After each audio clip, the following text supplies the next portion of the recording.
Shalom, shalom. First and foremost, I want to begin by giving all praise and glory unto Yahweh, Bahashem Yahushai, Bahashem Racha Kodash. Double honors to the elders and to the apostles of Great Millstone, and enough respect to the brothers that they're pushing and spreading the gospel of Yahweh Bahashem Yahushai to the four corners of the world. Now, through the spirit and power of Yahweh Bahashem Yahushai, I just want to do a quick lesson on this article, which is entitled NATO Troops Head to Arctic Finland as Russia Reactivates Soviet Bases. As Russia reactivates Soviet bases. The book of Psalms, the 46th chapter, a song, let me jump here, says, God is our refuge and strength, a very pleasant help in trouble. Therefore will not we fear, though the earth be moved, and though the mountains be carried into the midst of the sea. So even in the midst of chaos, right, and destruction, we are made stable, right? We are fearless because we are in Yahweh Bashem Yahushai.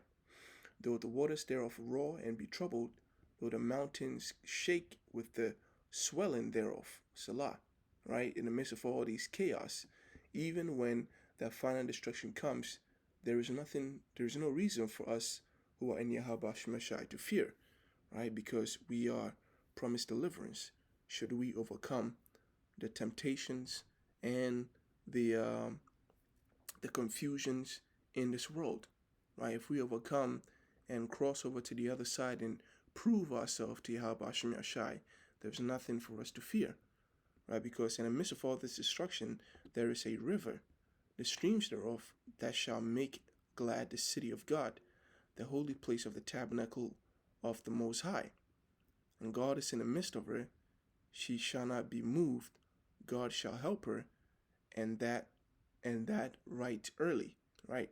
So in the midst of all this chaos, Yahweh Bashem Yahushai is gonna, set up something beautiful, beginning with Yahushai and the elect, and the 144,000 and the rest of the elect, and so on and so forth.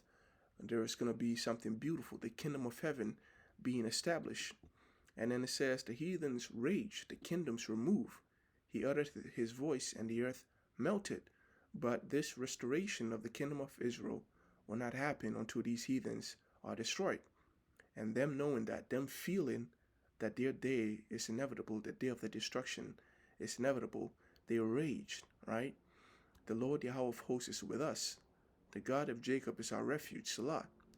Come, behold the works of God, what desolations he has made in the earth. He maketh wars to cease unto the ends of the earth. He breaketh the bow, and cutteth the spear in sunder. He burneth the chariots in fire. And Yahweh Bashem Yahushai destroys, and establishes everlasting peace by making one last great war that's gonna permanently subject these nations under him. That's why even Paul said it, bringing into submission every every disobedience, readiness.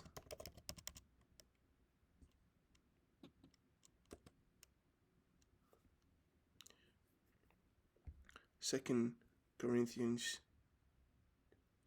chapter 10, verse 6, verse 5, it says, casting down imaginations and every high thing that exalteth itself against the knowledge of God, and bringing into captivity every thought to the obedience of Hamashiach, and having in readiness to revenge all disobedience when our obedience is fulfilled.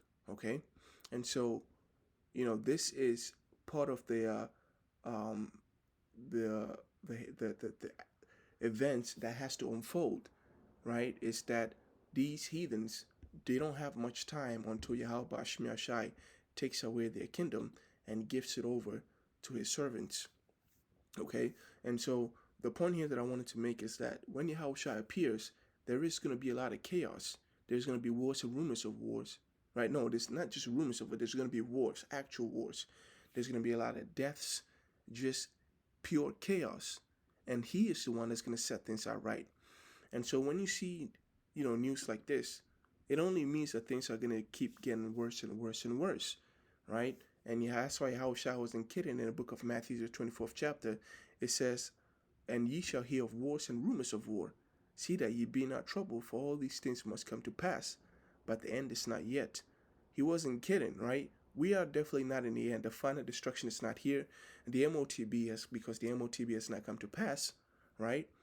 But the wars and rumors of war is real. There's actual wars, and the rumors of war is here, right? So which proves that everything else that's written to happen after this point is real, will also come to pass. For nations shall rise against nation, and kingdom against kingdom, and there shall be famines and pestilence and earthquakes in divers places. All these are the beginning of sorrows. Okay, and so, um, you know, we're seeing the prophecy in the book of Ezekiel, the 30th chapter, the hooks in the jaws of Gog and Magog come to pass. We're seeing Russia reactivating Soviet bases. They're going back. They want to be, they want to have the same power and influence as what as before when they were the USSR, and they want to just they want to establish dominance upon the earth, and they're establishing that not through trade or just like um, out of like what's it, a soft power, right? They don't want to establish dominance in the world through trickery or through let me just search it up right now.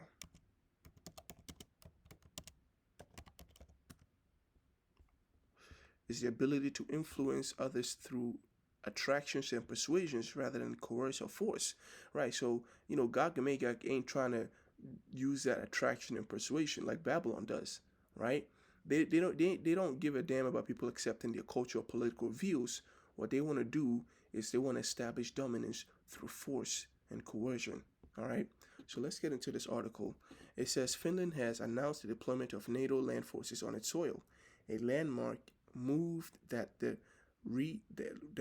landmark move that redefines Europe's military map and pushes the alliance presence deeper into the Arctic. 6 NATO countries, including Sweden and UK, France, Norway, and Denmark and Iceland, will contribute to the newly created Forward Land Forces structure in Finland, Defense Minister Antti Hakkinen confirmed in June 25th. Okay, now you notice that Babylon ain't part of these NATO forces that are jumping to Finland's defense. Okay, even though Finland is not being attacked right now, they have reason to be anxious. They have a military campaign being set up right at their borders. They can see it with their very eyes, and that cannot afford to be ignored, because that's exactly how Ukraine got caught off guard. Because when they came up and reported that Russia is setting up troops on their borders, no one, people believed that they had an idea, but people didn't really take them seriously until the day that Russia actually invaded and started throwing bombs and sending tanks across the borderlines. Okay, and so similarly, they shouldn't make that same mistake with Finland. If they do, if Babylon does, you're gonna have these nations.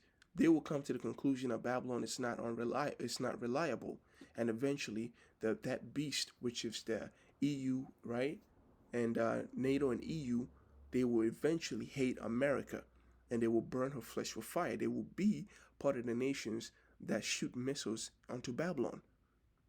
Okay, because they're already mad at Babylon for the tariffs. They're already mad at Babylon for dropping a bomb on Iran. They're already mad at Babylon for giving Amalek's weapons to, what was it, to destroy Palestine. They're mad at Babylon for a whole bunch of things. For calling NATO not a priority. Okay, for what was it again? I'm thinking, did I say terrorists already? But they're already mad at Babylon for a lot of things. Their trust, right, between NATO, EU, and Babylon is not as it was prior. It's already, not very. There isn't a very strong connection between these nations, and it won't be a matter of time until that weak connection eventually dies out. So it says, I am pleased that yesterday, in connection with the ministerial meetings, we were able to announce that Sweden, United Kingdom, France, Norway, Denmark, and Iceland are set to join FLF Finland. All right. Satellite imagery and intelligence report have revealed that Russia is rearming and reactivating former Soviet bases in the region. Developments viewed in Helsinki and Brussels are signs of a long-term military buildup. Wars are rumors of war. All right.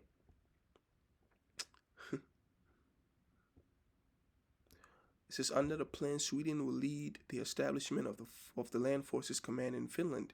While the precise troop numbers are yet to be finalized, the Finnish Defense Ministry has outlined plans to accommodate up to a brigade, roughly 5,000 troops, along with a substantial stockpile of military equipment. If the security environment further deteriorates, the first Allied units will begin arriving later this year and will be based in Rovaniemi.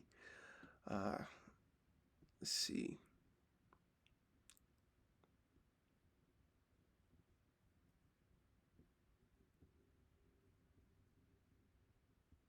So it says for Finland, this isn't just about hosting troops. It's about becoming a cornerstone of NATO's forward defense posture. The move also bolsters security for the Baltic states and the critical Suwalki Gap, a narrow land corridor between Poland and Lithuania that is vital to NATO's strategic planning. Hey, the Lord is a master chess player, and he's doing all this while everyone is looking the other way, and by the time people catch on, it'll be too late. That's why the scripture says that the day of the watch, therefore, that the day of the Lord does not sneak upon you like a thief in the night.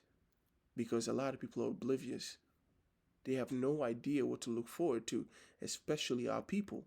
And we keep saying these heathens out there, they may not be spiritual, right? Which is why the day of the Lord will sneak up upon them as a thief in the night. But they have some kind of clue.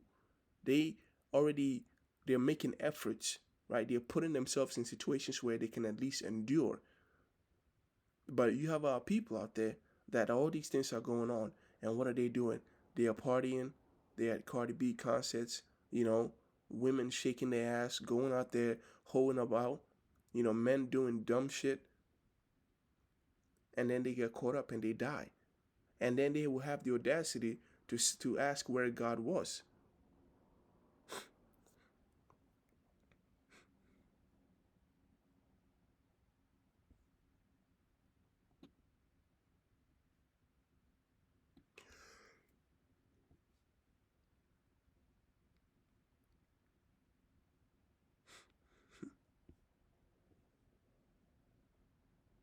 Hey, yeah, man.